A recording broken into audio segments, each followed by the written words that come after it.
Hi everyone, welcome back to the second edition of our LinkedIn Live Webinar series. We are back here and thanks for giving so much love to the first one.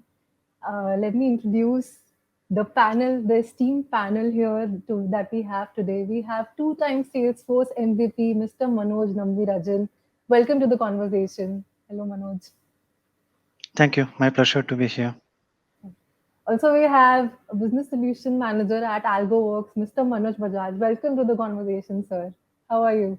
Thank you. I'm doing good. Thank you very much for giving this opportunity. Great. We're glad to have you guys on board. So, today's topic is Thank you. Salesforce Data Security. Great. So let's now discuss the topic Salesforce security. As we know that Salesforce is vastly popular in today's world, and more than 150,000 companies are now associated with Salesforce for their CRM solution. This means that there is a lot of data that is being managed and stored on Salesforce, valuable data of these companies. And unfortunately, that poses a greater risk of cybersecurity attacks.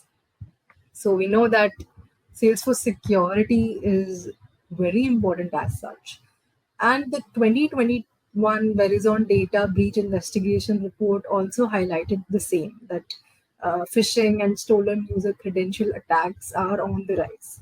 Now, these cybersecurity criminals they can use different attack methods like phishing, malware, social engineering, etc., etc.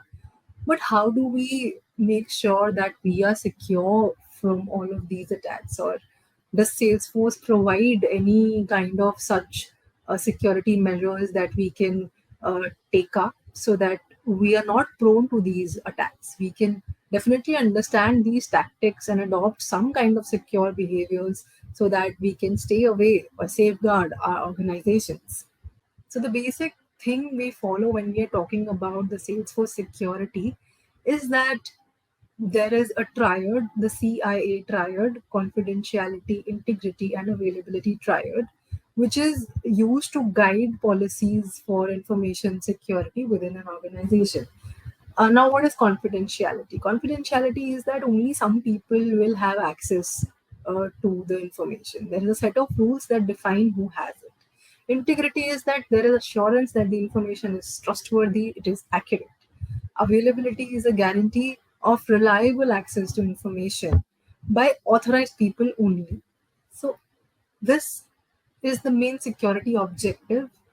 These are the pillars of the security objectives when we talk about Salesforce security or any other kind of security. Yeah, so this was a basic of Salesforce security, and now we will get into the technical aspects of Salesforce security. Thanks, Dipali, for giving this background around the Salesforce security as we are having more conversations with the customer and they are very much curious to know about the security background. What a day today. There are two professionals from a same background sailing in a same boat and discussing the same topic around related to the security. I hope everybody liked this conversation. So, moving on to the next part where we are going to deep dive into the other parts around the security. So, this is where we are talking about from the security standpoint, like protecting your data and your organization. As Dipali also explained that we have some security threats and Salesforce also looking into those aspects to save the organization's data to make him more secure and give them the very productive result out of it. On the next slide, we have the other items to be covered.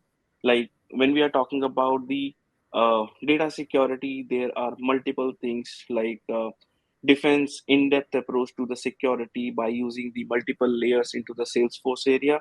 Then we have some other offers like the other cloud secure infrastructure, which also enhance the security of our Salesforce. And there is customer responsibility in that area so that how they can use the security parameters of Salesforce.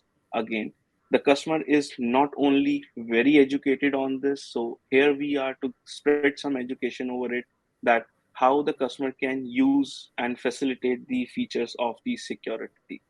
Manoj, there are two personalities with the same name, just only a difference of one word in the name. So, so that is just basically you can just provide some light on this, that how this Yeah. can be utilized, and we can explore some more things to the entire world. Yeah, indeed. Thanks, team. So, Salesforce security as such, right? So, in the current world, and as Deepali mentioned earlier, Salesforce has its own customer base. Pretty large customers are there, small to medium customers will also be there. And the critical piece of that is data, and how you manage the data and the security of that is very, very key. So Salesforce, as such, as we all know from a platform standpoint, they come up with their own multi-tenant architecture.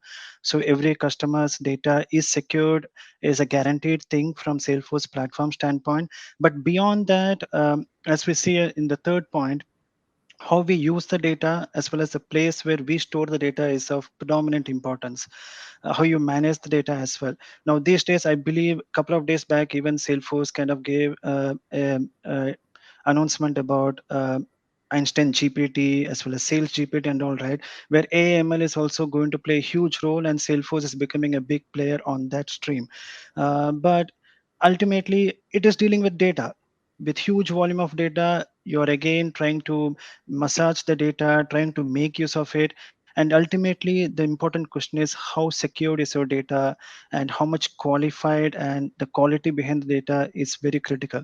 So the rest of the session, I believe we will be talking more on the steps we can take to ensure the data comes under the triad that was shared earlier. But at a high level, Mhm. yeah, data and the security is of much importance now. We can't say much more how critical it Right. is. So, if just want to touch base on one item, which is the encrypted data, which is associated, like when we have the multi-layer data and the huge amount of data. So how this encryption thing comes into a picture when we talk about the data. Yeah, so there are a few knowledge articles also that we can refer, but as I understand, encryption of data is very key whenever you're trying to share or expose your information, as well as you try to store, where are you storing the data? Is it encryption on the rest or on transit? So that's the decision you Hmm. probably have to take. And encryption of data also plays a role whenever you're trying to authenticate any credential. That's the place where encryption will also play a critical role over there.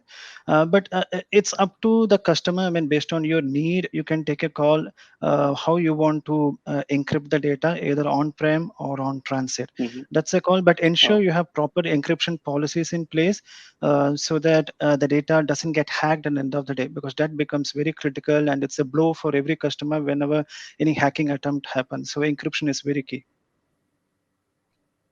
very useful information for the data encryption part. All right, there are so many things to cover over here. Just hold your horses. Moving on to the next slide. And this is here we are just talking about the user authentication and the access control. In this, under this user authentication and the access control, we have certain items, but again, these are not very limited in the Salesforce purview. There are some more to be upcoming, but we can get some more insight from Manoj on this. So when we are talking about the first and foremost part, to log in into any of the instance, we need a username and a password. And the second thing is, again, we are using the multi-factor authentication. As per my knowledge, this is the two-step authentication we are using in the Salesforce to get into the instance. So, Manoj, can you help us understand and put some light on these two aspects? Yeah, sure. So as we see earlier, right, one of the very easiest way to get into any application will be your username password. You just have your username, you have your password also, and you log in and you're authenticated. But that also has its own downside, where there is also chance of password getting leaked, or you always have to remember password in case you have to access multiple application. So that's where I think single sign-on as such plays a role. But in this context, where even if you don't have a single sign-on framework as such, you still have to depend on username and password to begin with. Then to overcome this aspect, Salesforce has introduced or has enforced, so to speak, the multi-factor authentication, which is, in other words, probably a year before we used to call it like a two-factor authentication. Like one factor can be your username, Mhm. password, but Yeah. there is one more additional step of authentication you have to adhere to, which is where the multi-factor authentication comes into picture. So there are a lot of settings that you have to enable Mhm. the backend of Salesforce. I think right now Salesforce is kind of enforcing multi-factor authentication for all its customers. It's an auto enforcement, if I'm not wrong, effective summer Mhm. 23. But in a just, yeah, it's one additional step on top of the username password. So that additional step can be maybe an app driven token. So one of the common Mhm. method we see used by most of the customers is a Salesforce Authenticator app.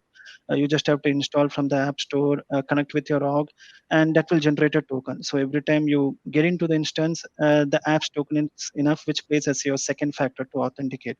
There can be many other aspects of second level authentication also. I mean, if you go deep, there are like multiple methods, but in a just, Right. yeah, Salesforce is just trying to secure that even if you have a username password, you don't have a single sign-on framework, deploying a multi-factor authentication kind of secures your login to the instance. Yes, so I can Yeah. also say on the MFA, the multi-factor authentication, that's a wonderful feature from the Salesforce end. That when we Yeah. logged in, it will we just have to download the MFA application, the Salesforce authentication application on our mobile, and then we can get the code or the notification on our mobile phones to get it in, Mhm. so that nobody else can get it in until unless you give a permission to log in from your credentials in some different regional locations or any IP ranges. That's a wonderful Exactly. feature. Coming to the next few more points, we are proceeding towards the next one, which is again, you also touch base on one of the item in the previous slide, that single sign-on. Let's take a deep Mhm. dive into this one. Then we have some oath and the social sign-on items to be discussed and to be spread some knowledge on it as well. Yeah, So if we sure. talk about single sign-on, that uh, we also know about that there are two types of single sign-on like process. One is the identity provider, and one is the service Mhm. provider. If you can help us differentiate these two items in terms of technicality aspect, so it would be great for or great for the understanding. Yeah, sure. So, identity provider as such, right, as well as the service provider, these are the two key terminologies that we always see for single sign-on. Be it any framework or any platform or application you use, I mean, you need an identity provider as well as a service provider. An analogy of this can be like whenever you're entering your office premise, right, there is an ID card that is given to you. You have to swipe it, so the system recognizes like such an employee is entering the premise. But what are we accessing? We are accessing the premise. So accessing the premise becomes your service. I mean, that service is what Hmm. we are trying to access. And how we are able to access, because our badge gets authenticated or gets swiped from the security standpoint, that is identifying us. Hmm. So that's an easy analogy of how you can identify an identity provider as well as service provider. Now, on our application standpoint, especially if you have to talk about Salesforce, uh, Hmm. yeah, depending on the customer as well as what kind of facilities you have, you can have Salesforce acting as both an identity provider as well as a service provider, or in situations where you have your own HR identity provider application, then that system can act as an IDP to access Salesforce. I mean, one of the common situations which I have kind of seen is users will have their own corporate network, they'll have their own corporate directory, so that will Hmm. act as an identity provider. So you'll have your own network login. So the moment you log into your laptop and you're accessing your network, then that network provider acts as the identity provider. It's kind of recognizing you, and you're able to get into the system. And from there, when you kind of open Salesforce application to begin with, and assuming you have your single sign-on configured already, then you're accessing Salesforce as a service. So a service call happens between, or kind of a communication happens between Salesforce as well as this network identity provider. And when it's a success, then you are able to access Salesforce seamlessly. So that's how from on the terms of accessing Salesforce as an application, and if you have your own corporate network, yeah, IDP can be your own network provider also, and service provider is nothing but the Salesforce application that you're trying to deal with. Okay. Now, setting up this, if you go to that OAuth side of things, right, you can have SAML that can be configured, and you can have open authorization, which acts as an Mm-hmm. authorizer on top of SAML. So SAML is invoking the service which checks your identity, Mm-hmm. and when that is done, then OAuth comes into the picture. So earlier, Right. in my experience, when you had SAML, right, you can actually have or define and identify. Most of the use case that Mm-hmm. I see, you have your own company email ID, so you kind of authenticate based on that. Now, once that authentication is done, one of the key things that happens in OAuth is like a token gets generated. So at the end of the Mm-hmm. day, whenever two applications kind of interact among themselves, right? Not only from a user getting into Salesforce application, but when you have Salesforce to integrate with maybe an external application, like which can be maybe an order application or anything. When these two separate application, in fact, a Yeah. mobile app also. So Salesforce, and if there is a different mobile app, if they have to authenticate among themselves, then OAuth could be a good mechanism to deal with. I mean, that's a good example where Mm-hmm. OAuth kind of comes into picture, because it kind of relies more on token validation compared to other attribute Right. that needs to be verified. So that's good where OAuth is pretty common these days. Whenever you have any Correct. lightweight integration to be set up, yeah, OAuth plays a good role. I think we have a very good understanding on the SAML oath, and that will be helpful to understand that how we can do the single sign-on by using these two Mm, parameters. And when we are talking about SAML, you touch base on the SAML, and we also know about that when we set up the SAML, we need some kind of a certificate to upload. yeah. And if Mm, some of the third-party application doesn't have the those kind of a certifications or those kind of features or like mm. the connections, so can we go with the oath at that time, or is there any other way we just have to consider?